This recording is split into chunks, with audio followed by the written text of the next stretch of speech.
اعوذ باللہ من الشیطان الرجیم بسم اللہ الرحمن الرحیم وبہ نستعین وہو خیر ناصر و معین اما بعد۔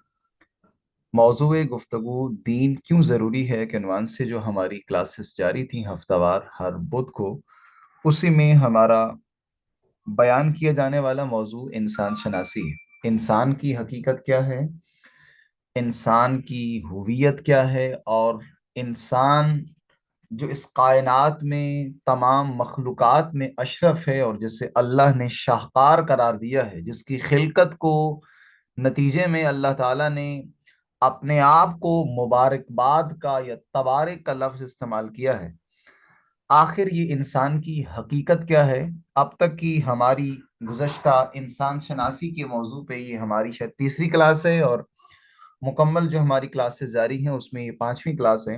آج کی گفتگو میں ہم کوشش کریں گے کہ انسان شناسی کے حوالے سے جو ہماری بنیادی سوالات اٹھائے گئے تھے گروپ میں، جو ہماری ڈسکشن جاری تھی، آج اسی کے تمام سوالات کا جوابات پر مشتمل آج کی اس سیشن کو اپنے اختتام کی طرف بڑھائیں گے کہ آخر ہمیں کیسے معلوم ہو کہ اللہ تعالیٰ نے ہمیں جس مقصد کے لیے خلق کیا ہے ہم اس مقصد کے کتنے قریب پہنچے ہیں، روڈ میپ کیا ہے جس کو اپنا کر ہم اپنے مقصد کے قریب اس سفر کو مزید بڑھا سکتے ہیں۔ آئیے ان تمام سوالات کا جائزہ ہم اس گفتگو کے ذریعے سے لینے کی کوشش کرتے ہیں اور آج خلاصتاً نتیجہ پیش کرنے کی کوشش کرتے ہیں۔ خداوند متعال نے انسان کو احسن خلقت عطا کی ہے، اور انسان کو جو انسان کا نام دیا گیا ہے، انسان وہ اصل مقام ہے جس کے لیے اللہ نے خلق کیا ہے، یعنی جس مقام تک انسان نے سفر طے کر کے اس مقصد تک پہنچنا ہے۔ لیکن اس جسم کے ڈھانچے کو، جس کے دو ہاتھ ہیں اور ایک چہرہ ہے اور ایک مکمل جسم اور قد و قامت رکھتا ہے، اس کو اللہ نے انسان کہا ہے۔ توجہ کیجیے گا، ایک جسم ہے، ایک وسیلہ ہے جس کے ذریعے سے انسان نے اپنے ارادے اور اختیار کے نتیجے میں اپنے آپ کو اس الہی اسباب کو بروئے کار لا کر اپنے مقصد تک پہنچنا ہے۔ یہ مقصد تک رسائی اور مقصد تک پہنچنے کا یہ عزم اور یہ سارے امور، یہ اس صورت میں انسان پہنچ سکتا ہے جب انسان اس دنیا میں اپنے مقصد کی جانب بڑھنے کا سفر طے کرے۔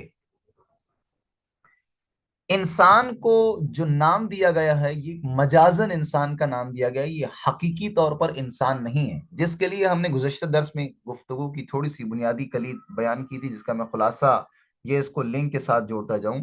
وہ یہ ہے کہ یہ جو موجودہ انسان کی کیفیت ہے یہ انسان بالقوہ ہے، یہ حقیقی انسان نہیں ہے۔ یہ ایک بالقوہ ہے، یعنی اپنے مقصد کی جانب بڑھنے کی طاقت اور توانائی یہ انسان اپنے وجود کے اندر رکھتا ہے، لیکن حقیقی انسان نہیں ہے۔ حقیقی انسان تب بنے گا جب اپنی تمام توانائیوں کو بروئے کار لا کر اپنے ارادے کے ذریعے سے اس مقصد خلقت تک پہنچے گا، اور وہ ہے اصل مقام انسانیت۔ مقام انسانیت تک پہنچنے کے لیے انسان کو اپنے ارادے اور اپنے ذاتی اختیار کو بروئے کار لا کر اس مقصد کی جانب بڑھنے کی ضرورت ہے۔ تمام گفتگو اب تک یہ ہو چکی ہے، لیکن آج ہم ذرا اس بنیادی سوال کا جائزہ لے کر اس کو جواب دینے کی یا اس کی وضاحت کرنے کی کوشش کرتے ہیں کہ ہم اس دنیا میں آئے، نمازیں، عبادات، یہ دین جو کچھ ہم نے اپنایا، آخر اتنا عرصہ ہو گیا۔ اب میری عمر 27 سال ہو چکی ہے، آپ سننے والوں کی عمر کسی کی 40 سال ہے، 45 سال ہے، 30 سال ہے، 50 سال ہے۔ آخر سوال تو اٹھتا ہے کہ اگر میں ایک چیز استعمال کر رہا ہوں، اگر اس چیز کا کوئی مقصد نہ ہو، میں اس چیز کو استعمال نہیں کرتا۔ جس چیز کا کوئی مقصد ہوتا ہے میں اس کو استعمال تب کرتا ہوں۔ تو سوال یہ ہے کہ آخر میرا بھی تو ایک مقصد ہے، اور میں جن جن چیزوں کو استعمال کرتا ہوں مجھے معلوم ہو رہا ہوتا ہے کہ یہ چیز اپنے مقصد پہ پورا اتر رہی ہے، تو میں بھی تو اپنے آپ کو سوچوں کہ یہ جو دین میں نے اپنا رکھا ہے، یہ جو نمازیں میں پڑھ رہا ہوں، یہ جو جس چیز کو میں نے اپنے دامن گیر رکھا ہے، مجھے کیسے معلوم ہوگا کہ میں اپنے مقصد کے کتنے قریب پہنچ چکا ہوں؟ مجھے کیا کوئی شریعت نے، کوئی دین نے، کوئی اللہ تعالیٰ نے کوئی ایسا روڈ میپ دیا ہے جس کے ذریعے سے مجھے کسی حد تک اندازہ ہو سکے کہ میں اس وقت اتنا میری زندگی کا سفر اپنے مقصد کی جانب بڑھتے ہوئے طے ہو چکا ہے، اور اتنا سفر میرا مزید باقی ہے؟ اس سوال کا جواب آئیے ہم آج کی اس گفتگو سے تھوڑا سا جاننے کی کوشش کرتے ہیں۔ اس وضاحت میں ہمیں سب سے پہلے انسان کا وہ تعارف جو خداوند متعال نے پوری کائنات کے سامنے، فرشتوں کے سامنے اور ابلیس شیطان کے سامنے کروایا، وہ پہلا تعارف انسان کے متعلق کیا ہے؟ کہ جب خداوند متعال نے ملائکہ سے کہا کہ وَإِذْ قَالَ رَبُّكَ لِلْمَلَائِكَةِ إِنِّي جَاعِلٌ فِي الْأَرْضِ خلیفہ، پروردگار لم یزل نے ملائکہ سے کہا کہ میں قرار دینے والا ہوں زمین میں خلیفہ، میں اپنا زمین پہ خلیفہ نامزد کرنے والا ہوں، مقرر کرنے والا ہوں، اس کو جاگزین کرنے والا ہوں۔ اب اسی نقطے کے ذریعے سے ہم باقی جو کچھ قرآن کریم کی آیات کے اندر بیان ہوا ہے انسان کے متعلق تعارف، یا روایات کے اندر جو بہت کچھ بیان ہوا ہے، ہم اس طرف نہیں جائیں گے۔ ہم صرف اسی ایک نقطے کے ذریعے سے اس موضوع کو سمجھنے کی کوشش کرتے ہیں، اور بنیادی سوال کہ کیسے معلوم ہو کہ میں اس وقت اپنے مقصد کے کتنے قریب پہنچ چکا ہوں اور کتنا سفر میرا اپنے مقصد زندگی کی جانب باقی ہے۔ اس سوال کا جواب قرآن کریم کی اس آیت سے جو کچھ خداوند متعال نے انسان کے لیے لفظ استعمال کیا ہے وہ ہے خلیفہ، کہ انسان کو اللہ نے کہا کہ انسان زمین پر میرا خلیفہ ہے، میں اس کو زمین پہ قرار دینے والا ہوں۔ اب خلیفہ کسے کہتے ہیں، ہمیں ذرا اسی مطلب سے کی وضاحت سے ہی ہمیں یہ موضوع ہمارے لیے آشکار ہو سکتا ہے اور واضح ہو سکتا ہے۔ خلیفہ لفظ خلف سے نکلا ہے، اور خلف بعد میں آنے والی چیز کو کہتے ہیں۔ ایک چیز جو پہلے موجود ہے اس کے ساتھ جو دوسری چیز متصل ہو یا بعد میں آئے اس کو خلف کہتے ہیں، اور اسی سے لفظ نکلا ہے خلیفہ۔ اب میں اس کو اردو میں ہم خلیفہ کو جانشین بھی کہتے ہیں۔ اب میں ایک چھوٹی سی مثال دیتا ہوں تاکہ آپ کے لیے بات آسان ہو سکے اور یہ مطلب زیادہ واضح ہو سکے۔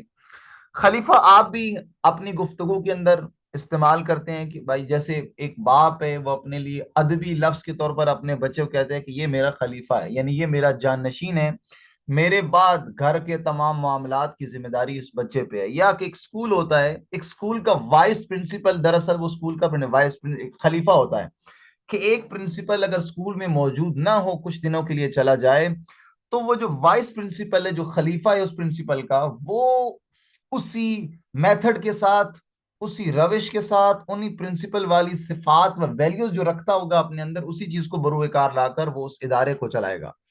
یا مزید آسان یہ لفظ، چونکہ ہم بعنوان تشیع ہمارا یہ اعلان ہے اور ہمارا یہ عقیدہ ہے کہ ہم آذان میں بھی اس چیز کا اقرار کرتے ہیں، اقامت میں بھی، اور ہم اس چیز کا باقاعدہ اعلان کرتے ہیں کہ اشہد ان امیر المؤمنین و امام المتقین علی ولی اللہ وصی رسول اللہ و خلیفتہ بلا فصل، کہ علی رسول دو عالم صلی اللہ علیہ وآلہ وسلم کے بلا فصل خلیفہ ہیں، یعنی رسول اللہ کے بعد اگر جانشینی کا حق بنتا ہے تو وہ علی کو بنتا ہے۔ کیوں علی کو رسول اللہ کا جانشین قرار دیتے ہیں؟ کیونکہ وہ ویلیوز، وہ صفات جو رسول دو عالم صلی اللہ علیہ وآلہ وسلم کی ذات میں پائی جاتی تھیں، اگر رسول اللہ کے بعد وہ بدرجہ اتم کسی ذات میں پائی جاتی ہیں تو وہ علی ہیں۔ پس علی خلیفہ ہیں، کیوں؟ کیونکہ جس طرح رسول اللہ اس نظام کو چلا رہے تھے، ویسے وہی ویلیوز، وہی اقدار مولا علی اپنی وجود میں رکھتے ہیں، جس کے نتیجے میں ایک پورے نظام کو علی ابن ابی طالب چلا سکتے ہیں۔ لہٰذا یہاں سے ذرا تھوڑی سی نقطے کو اپنے ذہنوں میں کھولتے ہوئے ذرا اس مطلب کو سمجھنے کی کوشش کیجیے گا۔ پس خلیفہ اور جانشین یہ ایک ہی لفظ ہے، ایک ہی چیز کے بارے میں استعمال ہوتے ہیں۔ کسی بھی ادارے کا یا ریاست کا اسی کو بنایا جاتا ہے جس کے اندر اس عہدے کے مطابق اس چیز کو چلانے کی وہ کوالٹیز یا وہ صفات پائی جاتی ہوں۔ ایک پرنسپل اپنا خلیفہ اپنے بعد کے لیے 1 ماہ کے لیے چلا جاتا ہے یا 2 ماہ کے لیے چلا جاتا ہے، یہ پرماننٹ اپنا خلیفہ، اپنا جانشین سکول کا اس کو بنا کے جائے گا؟ کیا اسکول کے ہر غیر کو بنائے گا، یا اس کو بنائے گا جس کے اندر وہ کوالٹیز پائی جاتی ہوں گی جو ایک اسکول کو منتظم کر سکے، اس اسکول کو چلا سکے؟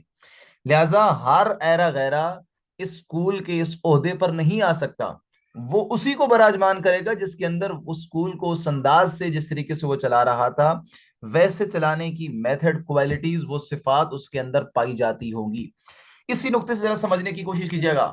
خداوند متعال نے انسان کو خلیفہ کہا ہے کہ انسان کو میں زمین پہ خلیفہ قرار دے رہا ہوں۔ خلیفہ کس کا مطلب؟ یعنی اللہ کا خلیفہ۔ ہاں جی، اب ہمارے ذہنوں میں یہ فوراً سوال پیدا ہو جائے گا، اگر اللہ کا خلیفہ ہے تو اللہ تعالیٰ کی ذات تو اس کمال مطلق سے محیط ہے، وہ کمال مطلق ذات کا خلیفہ انسان کیسے ہو سکتا ہے؟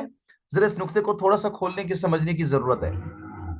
یہاں نقطہ یہ ہے کہ انسان کو اللہ نے خلیفہ، اپنا جانشین بنا کر نہیں بھیجا۔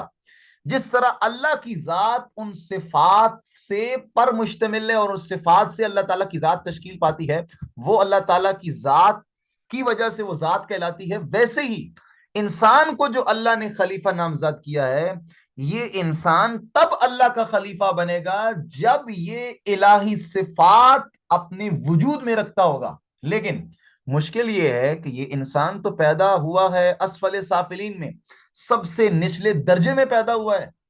اور سب سے نچلا درجہ کون سا ہے؟ جو اب اگلی آیت میں، اسی آیت کے اگلے حصے میں جو ملائکہ انسان کا تعارف کرواتے ہیں، وہ بھی باقاعدہ بیان کیا جاتا ہے۔ لہٰذا یہ انسان تو اسفل سافلین میں پیدا ہوا ہے، یہ کیسے اللہ کا خلیفہ ہے؟ یہاں اس نقطے کو ہم نے گزشتہ درس میں وضاحت کے ساتھ بیان کیا ہے کہ انسان اس کائنات میں بن کر نہیں آیا، بننے کے لیے آیا ہے۔ خلافت الہی کے منصب پہ فائز ہو کر نہیں آیا، بلکہ انسان نے کائنات میں اس مقام انسانیت تک، اس مقام خلافت الہیت تک پہنچنے کا سفر انسان نے اس دنیا میں طے کرنا ہے۔ میں جو لفظ کہہ رہا ہوں مقام انسانیت یا خلافت الہی، یہ ایک ہی چیز کا نام ہے، مقصد ایک ہی ہے، جس کے عناوین مختلف ہیں۔ بس وہ مقام انسانیت یعنی اللہ کا خلیفہ بننا، یہ انسان بن کر نہیں آیا، بلکہ اس کائنات میں آ کر انسان نے یہ سفر طے کرنا ہے۔ اس مقام بالا تک یعنی خلافت الہی تک پہنچنے کے لیے انسان نے اپنے ارادے سے، اپنے اختیار سے وہ الہی صفات اپنے وجود میں اختیار کر کے اس مقام بالا تک پہنچنا ہے۔ یہ گویا ارادی سفر ہے، یہ ایسے نہیں ہے کہ میں نے نعرہ لگایا اور نعرہ حیدری لگا کہ میں فوراً جنت کے پار چلا جاؤں گا۔ یہ میرا ارادی سفر ہے، اور ائمہ اہل بیت علیہ السلام مجھے اس مقام بالا تک پہنچوانے کے لیے آئے ہیں۔ وہ خود ہستیاں، یہ کمال رکھنے والی یہ ازوات، جن کے بارے میں یہ جملہ کہوں تو یہ کافی ہے کہ ائمہ اہل بیت علیہ السلام، معصومین علیہ السلام، یہ تمام ممکنہ کمالات اللہ نے ان کی لافانی حیات کا بنیادی حصہ مقرر کر دیا ہے۔ اب یہ اس مقام بالا تک پہنچے ہوئے ہیں اور ہمیں اس مقام تک پہنچانے کے لیے آئے ہیں، لیکن اس میں میرا ارادہ محیط ہے، شامل ہے۔ میں اپنے ارادے سے ان کی رہنمائی کے مطابق اپنے اس مقصد کی جانب آگے بڑھوں گا۔ یہاں پہ ایک نقطہ توجہ کیجیے گا۔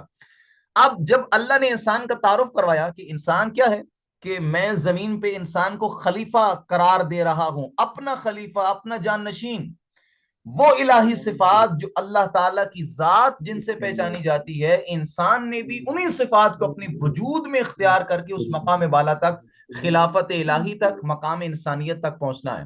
لیکن ایک نقطہ ذرا یہاں پہ توجہ کی ضرورت ہے۔ وہ نقطہ یہ ہے یہاں پہ کہ اب انسان کے بارے میں جب اللہ نے تعارف کروایا کہ انسان یہ حقیقت ہے، فوراً ملائکہ نے جواب دیا، کہا قالوا اتجل فیہا من یفسد فیہا ویسفک الدماء، اے پروردگار، کیا تو اس حقیقت کو اس دنیا میں عرض پہ آپ قرار دینے والا ہے کہ جو کا فساد پھیلائے گا، جو قتل کرے گا، جو دماغ خون پھیلائے گا اور یہ ظلم کرے گا، کیا پروردگار تو اس کو قرار دینے والا ہے خلیفہ؟ تو فوراً انسان کے اس ملائکہ کے اس جواب کے بعد خداوند متعال نے ملائکہ کے اس جواب کی نفی نہیں کی، بلکہ کہا قال انی اعلم ما لا تعلمون، میں وہ زیادہ جانتا ہوں جو تم نہیں جانتے۔ اب یہاں پر دو پہلو ہیں انسان کے، یہ اس نقطے کو ذرا غور سے سمجھنے کی کوشش کیجیے گا۔ ایک پہلو انسان کے متعلق ملائکہ نے متعارف کروایا، اور ایک پہلو اللہ نے متعارف کروایا۔ ملائکہ کی نگاہ میں انسان کیا ہے؟ انسان یعنی پستی کا منبع، فتنہ و فساد اس کی جبلت کے اندر پایا جاتا ہے، یہ ایک انسان کا تعارف ہے۔ اور مقابل میں اللہ کی ذات کیا ہے؟ اللہ کی ذات کمال مطلق اور تمام صفات کمالیہ کا مجموعہ۔ ملائکہ کا تعارف دوبارہ سنیے گا۔ انسان کا کیا ہے کہ انسان پستی کا منبع ہے، انسان فتنہ و فساد اس کی جبلت کے اندر پایا جاتا ہے، یہ انسان کا وہ نیگیٹو پہلو ہے، وہ گرا ہوا پہلو ہے جو انسان کا ملائکہ نے تعارف کروا کہ پروردگار انسان یہ بھی پہلو رکھتا ہے۔ تو فوراً خداوند متعال نے کیا کہا قال انی اعلم ما لا تعلمون، کہ بے شک میں زیادہ جانتا ہوں جس چیز کا تم علم نہیں رکھتے، یعنی انسان کا ایک اور پہلو بھی ہے۔ اور وہ انسان کا پہلو کون سا ہے جو خداوند متعال نے بیان کیا؟ وہ یہ ہے کہ یہ اللہ تعالیٰ کی ذات جو صفات کمالیہ سے مزین ذات ہے، اور یہ جو اللہ نے دوسرا تعارف انسان کا کروایا وہ کون سا ہے؟ کہ یہ انسان جو ایک پہلو رکھتا ہے کہ اپنی گراوٹ اور تباہی اور ہر ضلالت اپنے وجود میں رکھتا ہے، اس انسان کا پازیٹو نقطہ یہ ہے کہ اگر اپنے اس مقام انسانیت کو سمجھنے کی کوشش کر لے یا اس کی طرف بڑھنے کا آغاز کر لے تو یہی انسان ان الہی صفات کو اپنے وجود میں حمل کر سکتا ہے۔ ایک دوبارہ خلاصہ کر رہا ہوں، یہاں کی گفتگو کا تھوڑا سا مشکل ہوگا کیونکہ میں صرف بنیادی کلید درس کر رہا ہوں، وضاحت میں نہیں جا رہا ہوں۔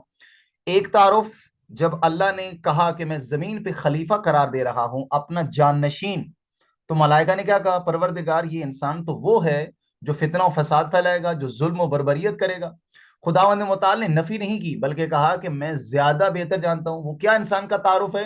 کہ یہ انسان جو ذات خدا، وہ کمال صفات کمالیہ سے مزین ذات ہے، اور جب اللہ نے انسان کو خلیفہ قرار دیا ہے تو خلیفہ کا کیا مطلب ہے؟ کہ وہ الہی صفات جو ذات خدا سے جسے تشکیل پاتی ہے، وہ الہی صفات انسان اپنے وجود میں راسخ کر سکتا ہے، پیدا کر سکتا ہے، اور پیدا کر کے اس خلافت الہی کے منصب پہ فائز ہو سکتا ہے، مقام انسانیت تک پہنچ سکتا ہے۔ لہذا اب انسان کا سفر جو اللہ نے متعارف کروایا کہ اس انسان نے اپنے آپ کو اس کمال خلقت تک، یہ جس مقصد کے لیے اللہ نے خلق کیا، اس مقام انسانیت تک یہ انسان نے پہنچنا ہے، یہ انسان اپنے وجود میں کر سکتا ہے۔ پس دونوں قسم کے انسان کے چہرے ہیں، جیسے قرآن کریم کی سورہ شمس کے اندر ہم نے پہلے انسان شناسی کے درس میں اس کو بیان کیا تھا کہ جیسے قرآن کریم کی سورہ شمس میں اللہ نے 11 قسمیں اٹھانے کے بعد کیا کہا؟ قد افلح من زکاہا وقد خاب من دساہا، بے تحقیق، بے شک، یقیناً وہ نفس اس نے اپنا پاکیزہ کر لیا یا اپنے آپ کو مقام انسانیت تک پہنچا دیا جس نے اپنے آپ کو ان الہی صفات کو اپنی وجود میں اختیار کر کے ان تمام شیطنت سے اور خواہشات سے منزہ کر دیا۔ وقد خواب من دساہا، اور دوسرا پہلو کہ یہی انسان اپنے ارادے اور اختیار سے اپنے آپ کو تباہی و بربادی سے بھی دوچار کر سکتا ہے۔ اب سوال، کیسے معلوم ہو کہ میں اپنے ارادے سے اپنے اختیار کو بروئے کار لا کر خلافت الہی کی منصب پہ میں کتنا فائز ہو چکا ہوں؟ کیسے مجھے پتا چلے کہ میں اس وقت اپنے مقصد خلقت کے کتنے قریب پہنچ چکا ہوں؟ کیا کوئی اللہ نے روڈ میپ ایسا دیا ہے جس سے مجھے یہ مطلب میرے لیے آسان ہو سکے؟ وہ روڈ میپ کیا ہے؟ توجہ کیجیے گا، یہاں جو سلائیڈ میں آپ کے سامنے لکھا ہوا ہے کہ انسان جتنا الہی صفات کا حامل ہوتا جائے گا اتنا ہی خلافت کی منزل پہ فائز ہوتا جائے گا۔ اس جملے کی وضاحت میں ذرا ایک نقطہ جو گزشتہ میں نے عرض کر دیا ہے خلاصتاً عرض کر رہا ہوں دوبارہ، وہ کیا ہے کہ انسان نے اللہ کا خلیفہ بننا ہے، اللہ کا جانشین۔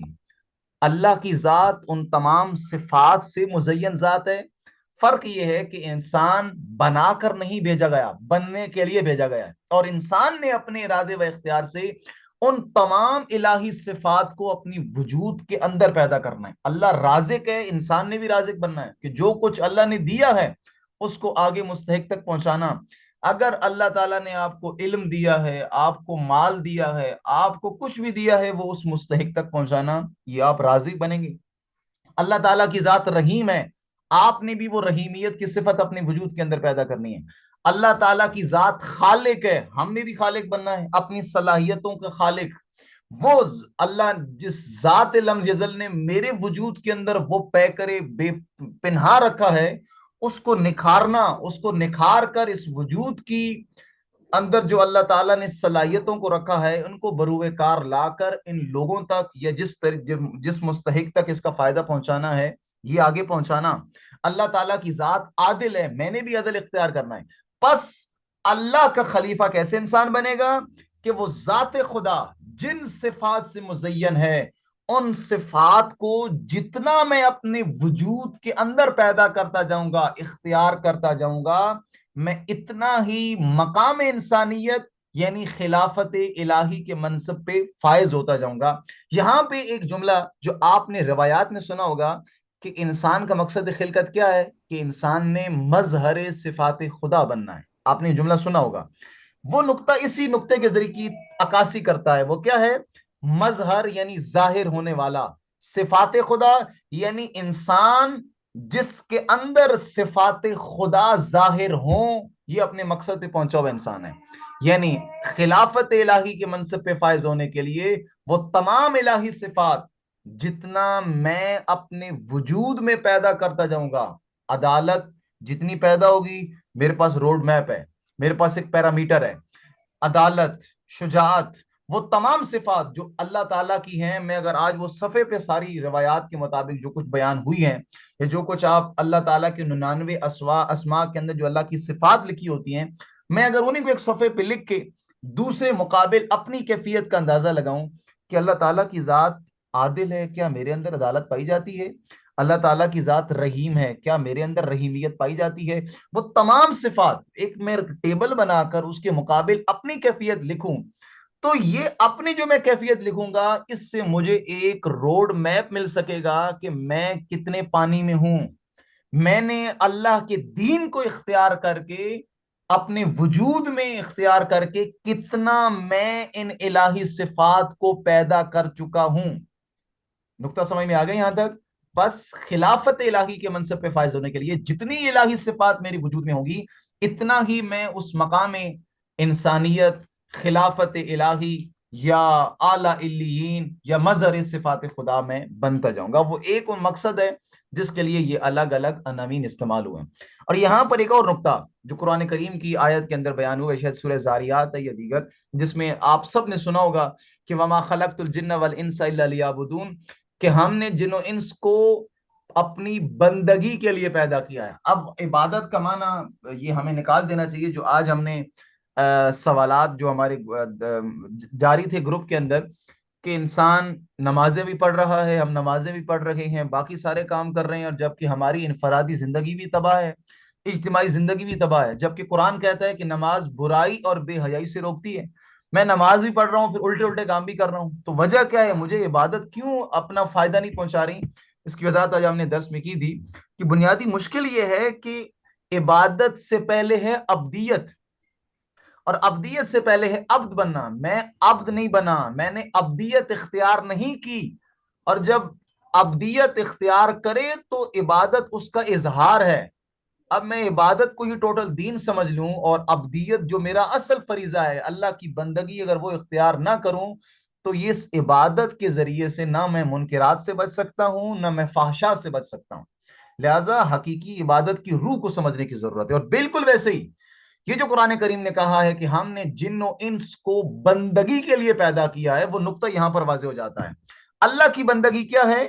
ان تمام الہی صفات کو اختیار کرنے میں اپنی خواہشات کو رام کر کے، اپنی وہ تمام خواہشات جو مجھے اکساتی ہیں اپنی من مانی کرنے پہ، اپنے نفس کی من مانی کرنے پہ، شیطان کی من مانی کرنے پہ، ان تمام سے میں نکل کر، اس تمام دائرے سے بغاوت کر کے نکل کے، ان الہی اصولوں کو، ان الہی صفات کو میں جتنا اپنے وجود میں پیدا کرتا جاؤں گا اور اس اللہ کی بندگی کے دھارے میں آتا جاؤں گا، اتنا ہی میں اپنے مقصد خلقت کے قریب ہوتا جاؤں گا جس کے لیے اللہ نے مجھے خلق کیا ہے۔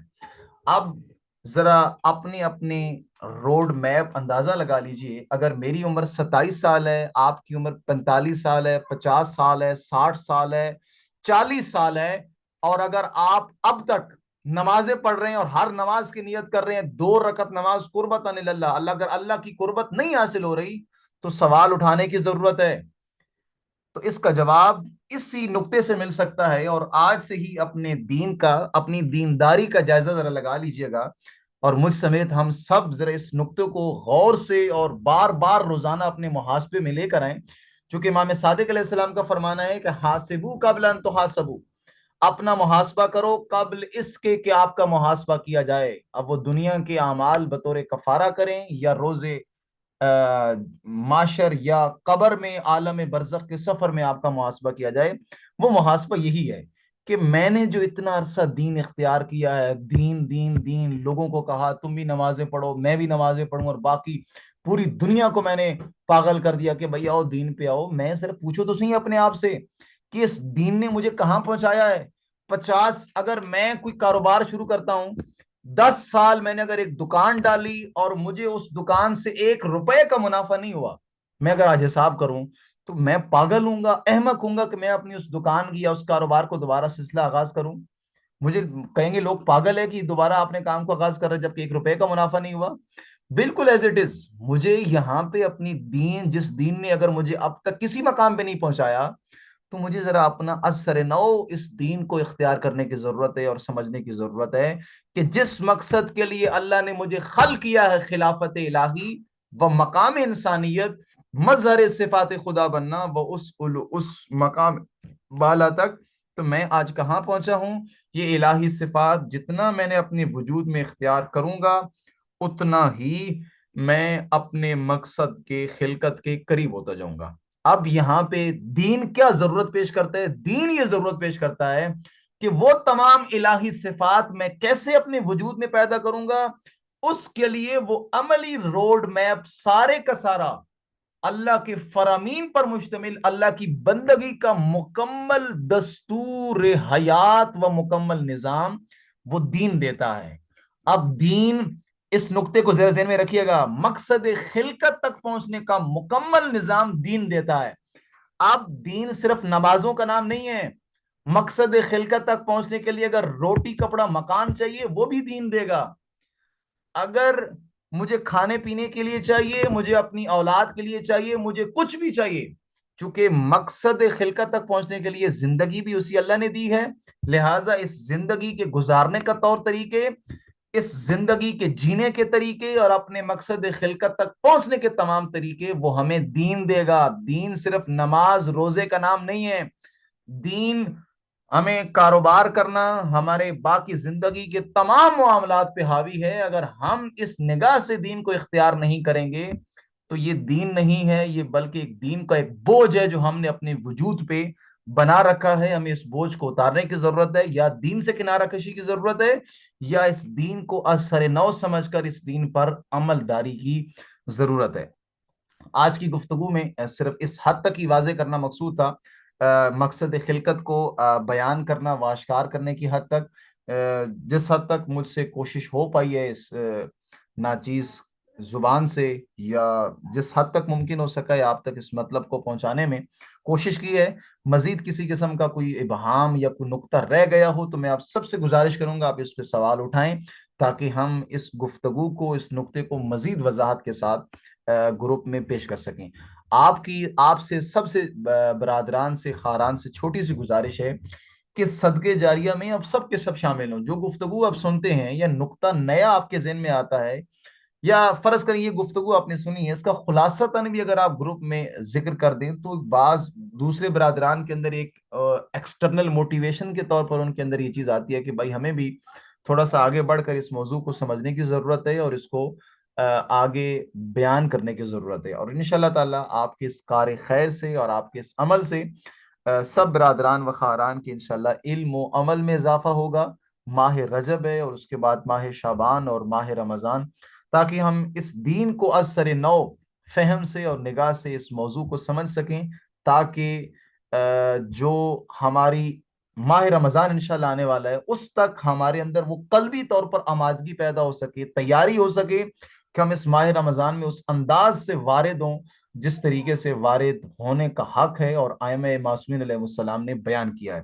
موضوع سے متعلقہ آپ کے فیڈ بیک ہوں یا جو کچھ آپ نے نیا نقطہ سنا ہے، آپ سے گزارش ہوگی کہ وہ آپ گروپ میں ضرور شیئر کریں، تاکہ باقی برادران بھی حوصلہ افزائی کے ساتھ اس موضوع میں دلچسپی کے ساتھ شامل ہوں. تقبل اللہ. بہت بہت شکریہ. آج کی گفتگو میں اتنا ہی، بلکہ مزید 8 منٹ باقی ہیں. آپ میں سے کسی برادر کا، خواہر کا کسی قسم کا سوال ہو تو آپ کر سکتے ہیں.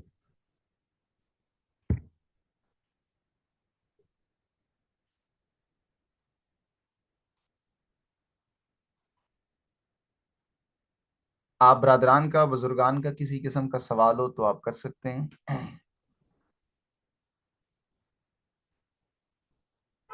جی السلام علیکم۔ آ، میرا ایک سوال وعلیکم ہے، السلام ویسے تو جی اسد بھائی۔ معذرت چاہتا ہوں، میں نے لیٹ نہیں کیا، میرے پاس کیونکہ زوم ایپ نہیں تھی۔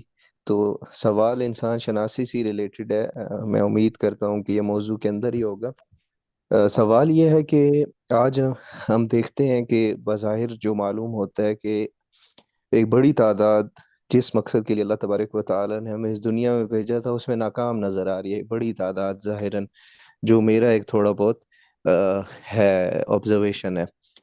پھر سوال یہ پیدا ہوتا ہے کہ آخر کیا وجہ تھی کہ اللہ تبارک و تعالی نے انسان کو اس دنیا میں بھیجا، جبکہ خدا کو معلوم تھا کہ یہ کیا کرے گا، اور فرشتوں نے بھی جو کی وہ ساری باتیں۔ تو پھر آج کے دور میں آپ دیکھیں کہ ہمیں ایک کثیر تعداد تو اس مقصد خلقت میں بظاہر ناکام نظر آ رہی ہے۔ تو پھر آخر کیا اہم وجہ تھی کہ ہم نے واپس بھی خدا ہی کی طرف جانا ہے، تو پھر اللہ نے بھیجا کیوں؟ اور خاص طور پہ ایسے افراد کے جن کے بارے میں اللہ کو پہلے سے ہی علم ہے کہ یہ دنیا میں جا کے جہنم ہی حاصل کریں گے اور میری ناراضگی ہی حاصل کریں گے، تو پھر آخر کیا اس کے اندر مقصد ہے و فلسفہ ہے؟ یہ آغا اسد بھائی، آپ کا شکریہ، آپ نے اچھا سوال کیا ہے، اور آج اتفاقاً آج کی گفتگو کا ایک حصہ اسی سوال کے جواب پر مشتمل تھا۔ جو کچھ قرآن کریم میں خداوند متعال نے پہلا تعارف انسان کا کروایا وہ یہی تھا، یہ جو آپ نے نقطہ بیان کیا نا کہ انسان یہ فساد پھیلائے گا اور یہ سب کچھ کرے گا۔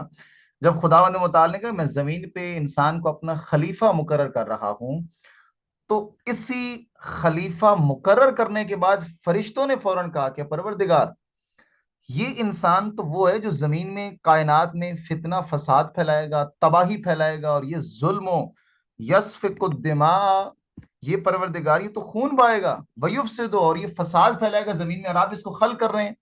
تو خداوند متعال نے فرشتوں کے اس جواب کی نفی نہیں کی، بلکہ اللہ تعالیٰ نے ایک نیا انسان کا تعارف پیش کیا۔ وہ کیا؟ کہ انی اعلم ما لا تعلمون، میں زیادہ بہتر جانتا ہوں جس چیز کا آپ علم نہیں رکھتے۔ یعنی انسان کا ایک دوسرا تعارف یہاں پہ خداوند متعال نے ملائکہ کے سامنے کروایا ہے۔ پس انسان کے دو پہلو ہیں اور دو تعارف ہیں۔ ایک وہ تعارف ہے کہ جو ملائکہ نے کیا ہے، اور جو آج اس شیطنت کو عملی طور پر اوڑے ہوئے، اس لبادے کو اپنے وجود میں اختیار کیے ہوئے ہماری اکثریت معاشرے کی اس جانب گامزن ہے۔ جبکہ ایک وہ حقیقی پہلو ہے کہ جو اللہ نے تعارف متعارف کروایا، اور وہ ہے انسان کا ارادی سفر۔ آج کل جو ایک ماحول بنا دیا گیا، سینیریو بنا دیا گیا ہے، وہ ان شہوات کو، اتباع شہوات کو اتنا شہوانی بنا دیا گیا، یا اتنا انسان کے لیے مزین کر دیا گیا کہ انسان صبح و شام انہی کا گرویدہ رہتا ہے، یا اپنی اس مقصد خلقت کی جانب بڑھنے کا نام نہیں لیتا۔ اور اسی بات قرآن کریم کی آیت ہے کہ یا ایھا الانسان ما غرک بربک الکریم، اے انسان تیرا جو پہلو ہے کہ جو تو نے اپنے مقام انسانیت تک پہنچنا ہے، کس چیز نے تجھے اپنے کریم پروردگار سے دور کر دیا؟ وہ یہ کائنات کی رنگینیت جس کو میں نے لبادہ اوڑھ لیا، وہ میں نے اپنا لیا۔ بس یہ وہ چیزیں ہیں جو ملائکہ نے انسان کا آلریڈی متعارف تعارف کروایا، لیکن ملائکہ سے بھی افضل یہ انسان بن سکتا ہے جس کے بارے میں خداوند متعال نے کہا یہ وہ الہی انسان جو خلافت الہی کے منصب پہ فائز ہونے کے لیے اپنے ارادی سفر کا آغاز کرے۔ اب قرآن کریم کی آیت ہے کہ یہ اکثریت ضلالت اور مضلین کی طرف بڑھ رہے ہیں، جبکہ وہ ایک قلیل طبقہ ہے کہ جو الہی اصول کو، الہی اس راستے کو وہ صراط مستقیم پہ چل کے اپنے مقصد کی طرف آگے بڑھ رہے ہیں۔ بس یہ دو انسان کے پہلو ہیں کہ جس کی وجہ سے انسان پہچانا جاتا ہے۔ اگر تو اللہ نے سب کو ہدایت دینے تھی تو وہ فرشتوں کی طرح تھی کہ ایک ہی وہ چپ ڈال دیتا کہ بھائی آپ کے پاس کوئی برائی کا آپشن ہے ہی نہیں، آپ نے ڈائریکٹ اس راستے پر عمل کرنا ہے جو آپ کو دیا گیا ہے۔ انسان کا ممتاز یہی ہے کہ اس کے سامنے دو راستے ہیں، غلط بھی ہے، اچھا بھی ہے۔ اس انسان نے خود اپنے ارادے سے وہ درست راستہ چن کر اپنے آپ کو مقام بالا تک پہنچانا ہے۔ اب اس کی رکاوٹیں، اس کے لیے مشکلات، وہ انسان کے لیے جگہ جگہ پہ ہیں، لیکن انسان کا کمال و امتیاز ہے ہی یہی۔ فرشتوں کے پاس وہ برائی کر ہی نہیں سکتے، یا باقی جتنی بھی ساری کی ساری مخلوقات ہیں ان کے پاس دوسرا آپشن ہے ہی نہیں۔ انسان کو اسی وجہ سے رکھا گیا کہ انسان کا ممتاز اور کمال یہ ہوگا کہ اپنے ارادے سے، اپنے اختیار سے، تمام چیزوں سے صرف نظر کرتے ہوئے اپنے مقصد کی جانب خود اپنا ارادی سفر طے کرے۔ آج کی گفتگو میں اس نقطے کو زیادہ وضاحت کے ساتھ بیان کیا گیا، اور کیسے کر سکتا ہے انسان، کیا روڈ میپ ہے۔